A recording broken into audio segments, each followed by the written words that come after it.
today celebrating the birthday of our country.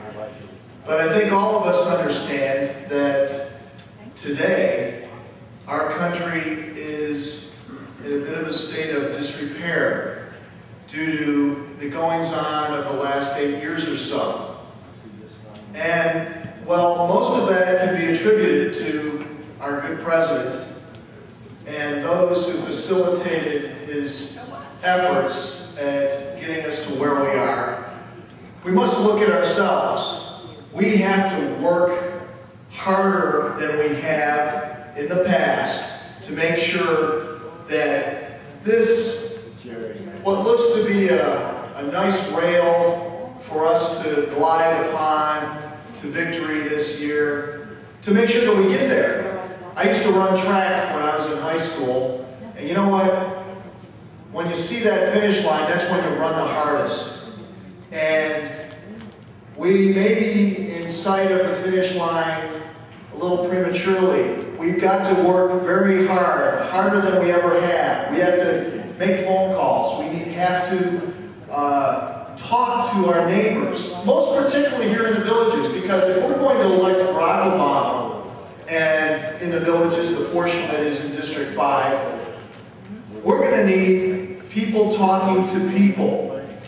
I look at the houses as we got a little lost coming over here today, and I thought I was going to a picnic, hence the very casual dress. Luckily, some of the other people weren't that dressed up, but here we are in shorts, ready to play some golf or something. But I looked, and most of the houses are relatively modest in size, and this is a very fine and wonderful community, and the millions in landscaping is just amazing. But you know what? When people came down here to retire, they came down here out of their pensions. They maybe had good manufacturing jobs or middle management, and did very well. But they had a cost structure with which they were going to live within. And that cost structure has been blown way out of proportion. Not just with gasoline. Let's talk about diesel. How does everything get to our stores? It gets to our stores in trucks powered by diesel.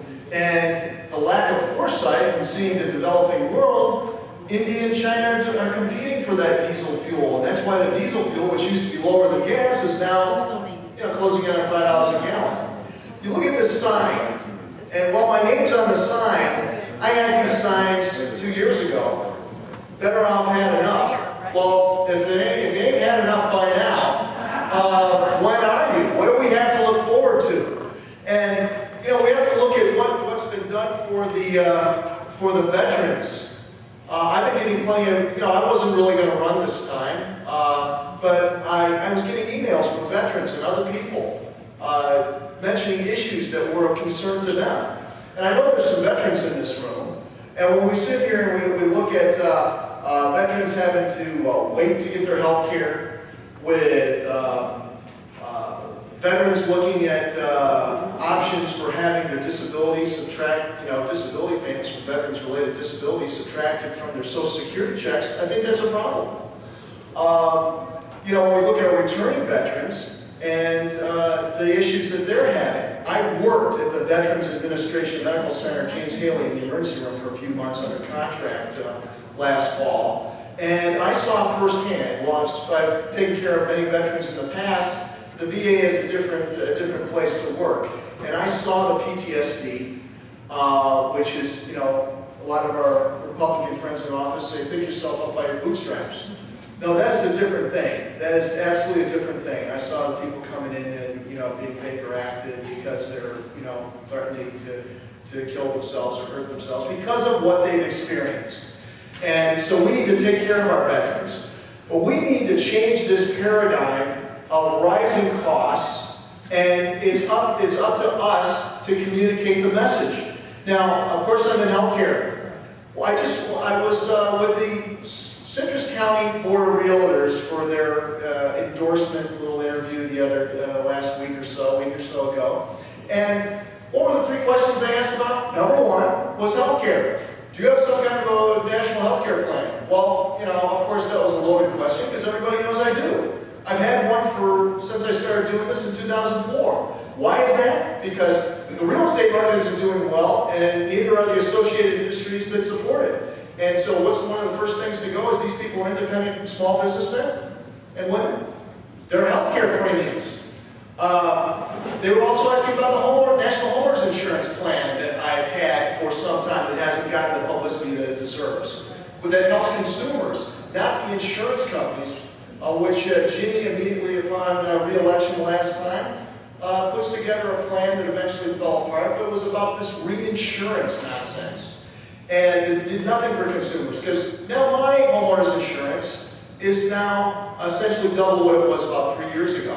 Last time, in 2006, I talked to people whose insurance doubled and tripled, was 5 times what it had been originally. People can't live, and our economy is not sustainable. We need a sustainable economy based on a sustainable national energy plan that moves us away from fossil fuels. We need a national immigration plan to protect American jobs. We need an energy plan that moves towards alternative energy that's going to create those union jobs, building the mechanisms that are there, technically available right this minute. All you have to do is go on YouTube and look at all the tinkerers running their cars on gasoline and hydrogen right now, doing it in their garage, and increasing the mileage on their vehicles. And we happen to know someone that's already doing that, quite a simple process to accomplish. So I'm here looking for your votes in District 5 in the primary. We do have a primary which is going to be concluded on August 26th, and I fully expect I'm going to be your candidate for those of you in District 5 once again to take on, and this time to defeat Ginny Brown-Waite. One last point.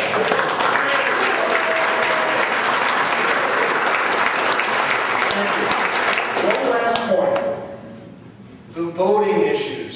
Some of you may be aware that I contested the election results last time because we did find some evidence of some inconsistencies, quote unquote, in the election, how it was handled in a particular precinct, to the extent that I was actually quoted in Mark Crispin Miller's Fooled Again. There was a couple of sentences about that effort in Mark Crispin Miller's revised issue of Fooled Again, which details how they're going to try and steal the election again this time.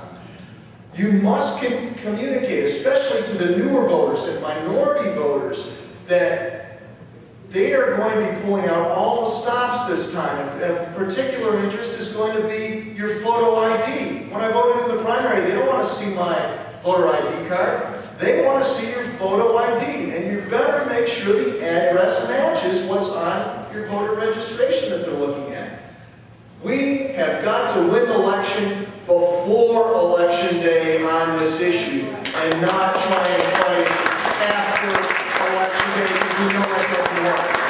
My name is John Russell. I'm running for Congress in District 5. I expect to be a congressman and take your issues to Washington. You can see all my details on my website at www.johnrussellforcongress.com. I thank you, and happy birthday, America. Let's hope that to you.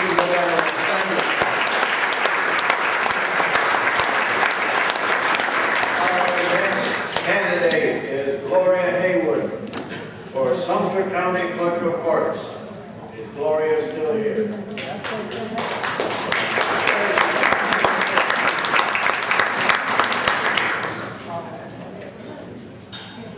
Thank you. It's a privilege to be here today. Thank you for the opportunity. For those of you that don't know me, my name is Gloria Hayward.